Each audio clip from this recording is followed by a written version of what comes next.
এবার ঢাকা ও আশেপাশের এলাকায় 2 দিনের ব্যবধানে 4 বার ভূমিকম্প অনুভূত হয়েছে। এর মধ্যে 3টি ভূমিকম্পের উৎপত্তিস্থল নরসিংদী ও একটি ঢাকায় ছিল। শুক্রবার 21শে নভেম্বর সকালে একটি এবং শনিবার 22শে নভেম্বর দিনে বিভিন্ন সময়ে 3টি ভূমিকম্প হয়। জনমনে উদ্বেগ বেড়েছে।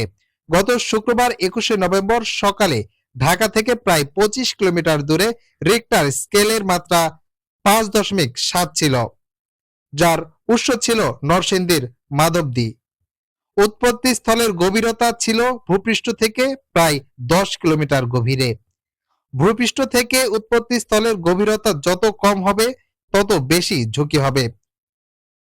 এদিনে ভূমিকম্পের তীব্রতা ছিল স্মরণকালের মধ্যে সবচেয়ে বেশি। তীব্র ঝুঁকিতে কেঁপে ওঠে ঢাকা সহ দেশের বিভিন্ন অঞ্চল। এই ভূমিকম্পের ঘটনায় শিশু সহ অন্তত 10 জন নিহত হন।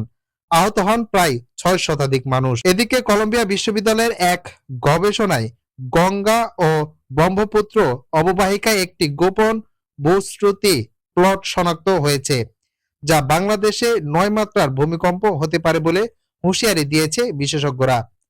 অন্যদিকে সম্প্রতি ভূমিকম্পের প্রেক্ষিতে আগামী 1 সপ্তাহে আরো 20 বার ভূমিকম্প হতে পারে বলে আশঙ্কা প্রকাশ করেছে বিশেষজ্ঞরা। শাফিল ইসলাম রকি, নিউজ ডেস্ক।